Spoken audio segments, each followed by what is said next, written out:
All right, it is just gone to 5:30. Good to have you with us here on Election Day.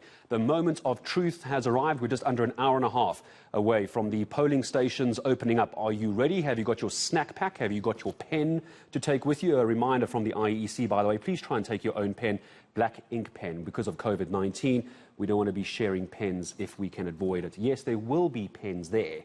Don't panic, there will be, but we want to try and avoid using everyone else's pens if we can. So political parties, having spent the last month crisscrossing the country, trying to get voters to put their mark next to their names in these government elections. And today it's our turn to decide who is going to represent us and our interests at local government level. So has it worked? Let's bring in political analyst Naledi Modise from Northwest University to unpack it for us. Naledi, good to have you with us. Normally over Zoom. It's so good to actually have you here in person. Are you excited? Good morning, yes, and good morning to the viewers. I'm very excited to be here. Thank you for having me. So local government elections, let's start with, first of all, if we can, this last push by the political parties. We've been following them around the country the last month or so, a last final push over the last, say, let's three or 4 days. Did you get the sense that it was going to make a difference to the average voter, what you were seeing the last few days?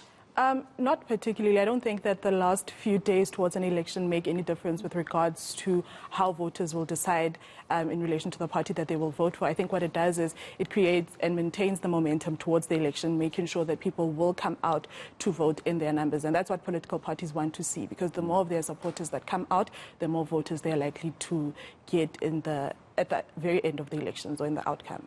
We've been running an eNCA Ipsos poll where some of the numbers coming out and some of the data coming out, and the lady is suggesting that voter apathy is at one of its highest levels as well. I mean, I'm starting to wonder why that is. Do you think South African and the electorate are just not buying into what political parties are saying? It's these empty promises, these missing manifestos. Do you think that South Africans are just getting tired of being lied to? I think so, and I think also it's a matter of, the transition during the transition from apartheid, where we had a very lively political culture and people really were participants in the elections, in the political activities of the country during that time. But in the post-apartheid era, we've seen that has gone down, and I think it's because a lot of us, or a lot of people, felt that it was important or it was okay to leave their political responsibility to politicians. And so that kind of culture has been ingrained, but unfortunately it has not worked for us best in that,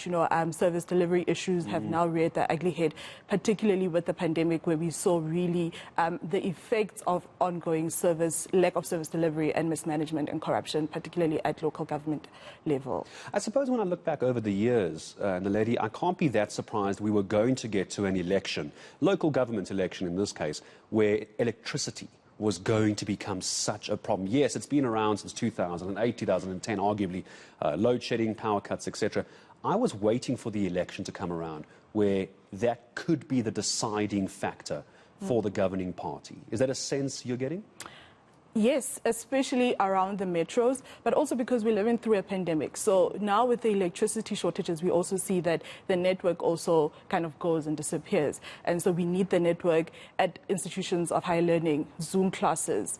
So if we don't have electricity, those Zoom lessons cannot go on. We need the electricity for basic day-to-day. I think we've seen how traffic gets backed up when there is no power and those red robots are not working. So that also affects us. And so people are now even more fed up, because this is something that really, we should not be experiencing rolling blackouts as we're trying to call it. And people are blaming the ANC, ruling party, state-owned enterprise. Do you think it's unfair that South Africans are blaming the ANC, considering how their name was dragged through the mud at the state capture inquiry?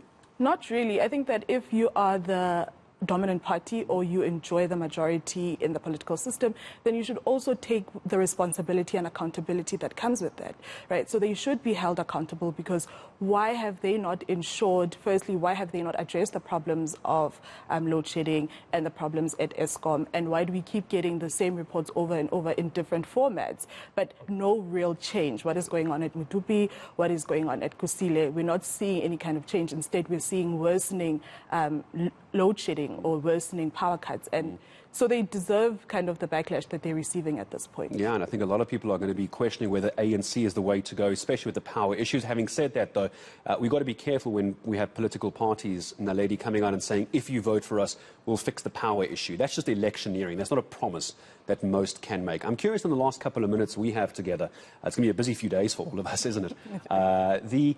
What is the harder vote to try and get as a political party, do you think?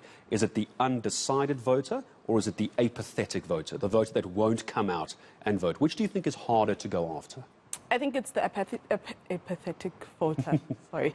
I think those are the most difficult to convince because they've really given up on the political system. They've really given up on their political responsibility as well, because they have not seen it mean anything in the past.